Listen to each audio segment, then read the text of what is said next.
Hello again, everybody. Zach Attack is here with my Atakline for this Wednesday, October the 7th, 2015. We haven't noticed by the different room or the recording. I'm actually recording this from my tablet today. I'm getting a new computer right now. My old computer's down at a computer shop by my mom's world called CNET that's getting transferred. My old files, my old computer's transferred to the new computer. So I'm using my tablet until I'm ready to get my new computer. So until then, you got this Atakline for today. Starting with some DJ gigs. A lot of DJ gigs have happened since my last Atakline about a week ago. A lot of gigs. First things first, on Friday, the 2nd, I had a gig at a fun one. Did two fun ones. One today, one Friday. Friday one was at Princeton Elementary, a elementary school in St. Clair Shores.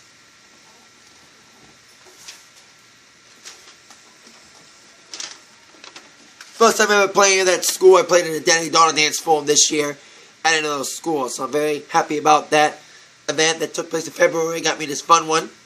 I love this one. Usually I do it in the morning, but it was the afternoon. The entire school came out. It wasn't grade by grade. It was the entire school came out for it. They went for like 45 minutes to an hour. They raised a lot of money, about $27,000 for the school. That was awesome. That the entire school, the entire student body raised that money at Princeton and St. Clair Shores area. And it all ended with the entire school, the entire faculty, and the principal with the students doing the Watch Me Nay Nay. That was fun seeing that this past Friday. My brother's girlfriend's watching me record this right now. So that's fun. It's interesting recording in the living room instead of my own room. So, after that, Saturday night I was supposed to do two gigs, but Westview was too cold and windy and rainy. So instead I went to a yacht club event, a Commodores Ball for Bay Harbor Yacht Club. First time ever I've done their Commodores Ball. And it was kind of special for me. I'm celebrating 10 years of DJing this year. And kind of full circle because this Commodores Ball was at a banquet hall called Avanti. That used to be a bar called Cabo Wabo on 60 Mile and Gratiot area. Used to DJ. That was one of my very first balls I've ever DJed for, ever, was Cabo Wabo. So to come back to it as Avanti, and it's completely done, redone. It was awesome. It was terrific renovation. The gig itself was fun too. At the Commodores Ball at the Yacht Club. Usually Yacht Club people drink a lot. Not this bunch. But we still had some dancing done. A lot more older music because they're older people. You know, Motown, disco, Wooly Bully, James Brown, all that stuff. I didn't play anything newer than 1980.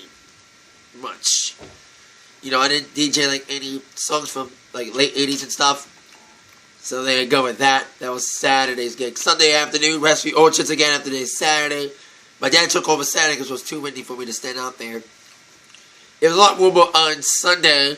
A little overcast. Not as much as I would have loved to have seen it sunny. But it was still a fun day at Westview. Still a fun day at Westview Orchards. A lot more people than expected. Despite being overcast because we had two rented parties. So those were fun to get attendance there. And the people were loving it, bouncing around with the kids and stuff. So it was a great day. Sunday at Westview.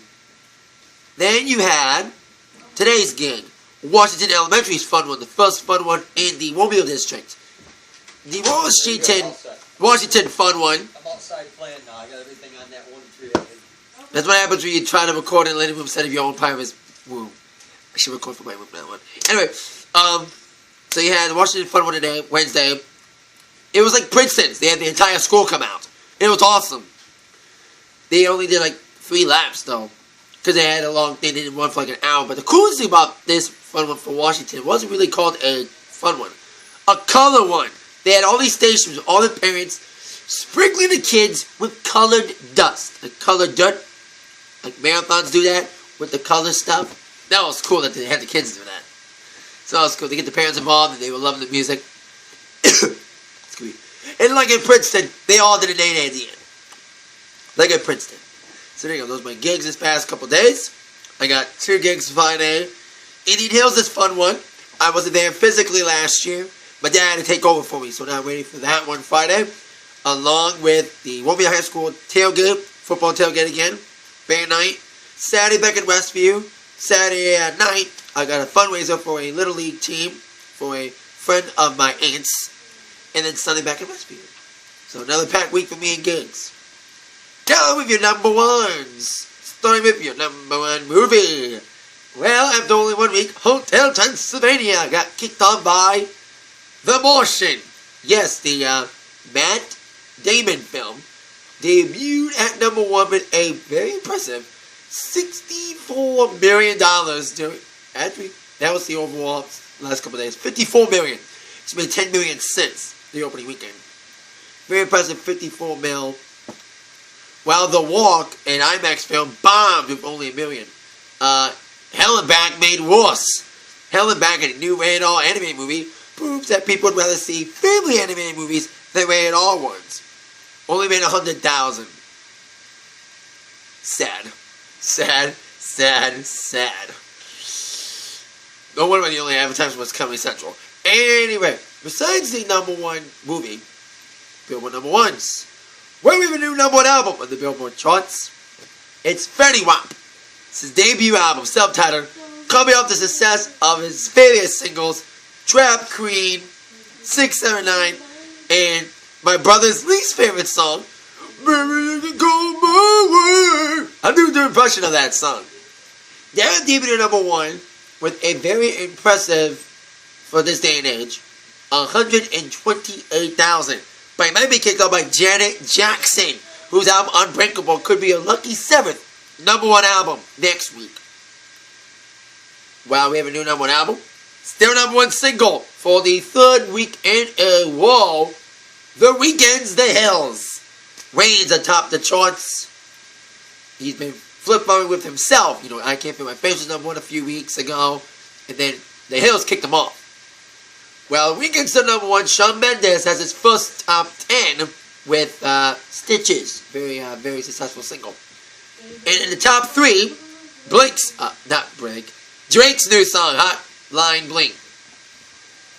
So congratulations to Fetty Wap and The Weeknd. Big week for The Weeknd. He's on SNL Saturday with Amy Schumer as your guest host. That'd be cool. Now on to some more movie news. Well, this year, very impressive anniversary. This month is Halloween. And what better way to celebrate Halloween than celebrate the 40th anniversary of a famous cult Halloween film, a movie I watch every single Halloween, including this year, The Rocky Horror Picture Show. It's a campy film, a corny film, but a fun film, celebrating its 40th anniversary by getting the entire cast of the movie. That was, of course, Tim Curry, Meatloaf, Susan Sarandon, Barry Bostwick, and Patricia Quinn coming together for Entertainment Weekly for the reunions issue.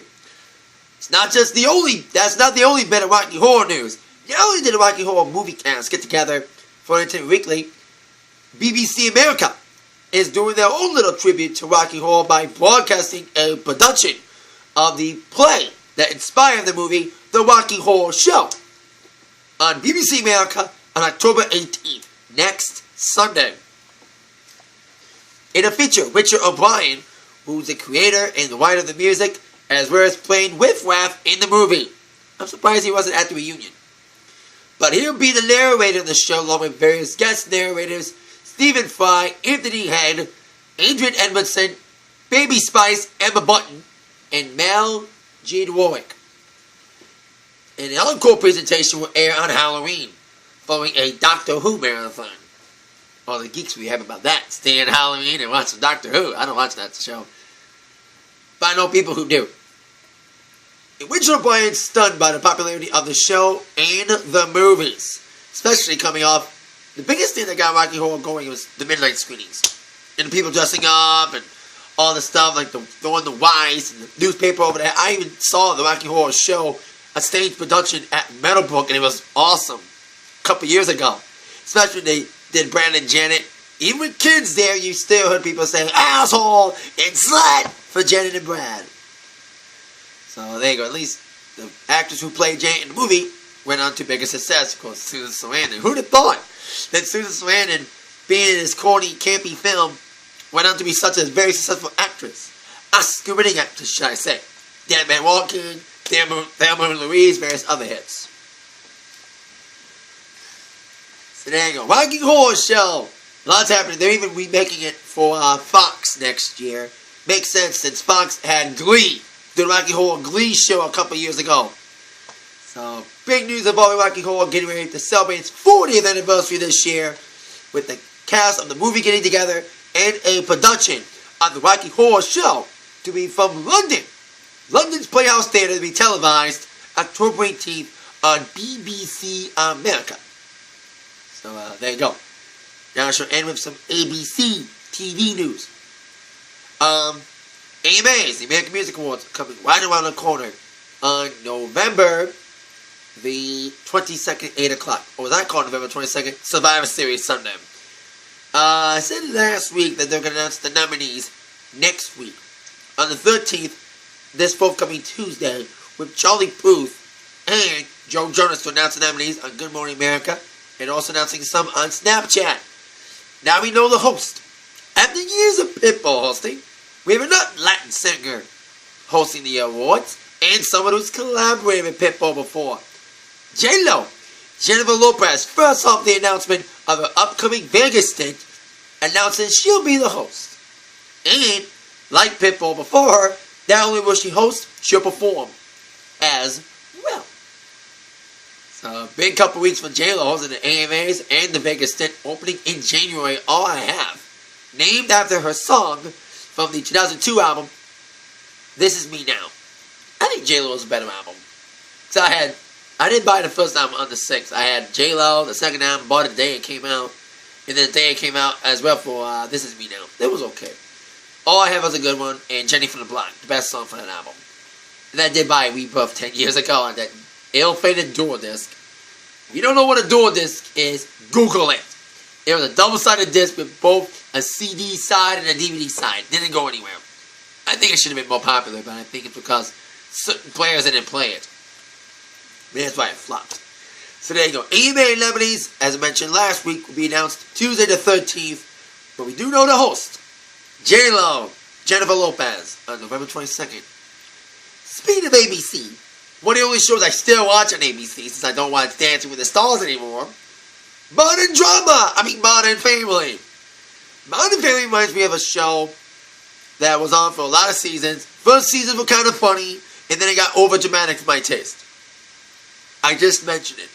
Glee! I'm starting to feel like that for Modern. The last 2 episodes for season 7, not a lot of laughs. Last week's episode was kind of over dramatic for my taste, with the whole getting out of an event thing, with everyone trying to get out of Lily's soccer game, and Luke trying to get out of his dad's real estate thing. It's like, it got a little bit over dramatic for my taste. You know? Needs to be funny again. No wonder I lost the Veep at the at the Emmys.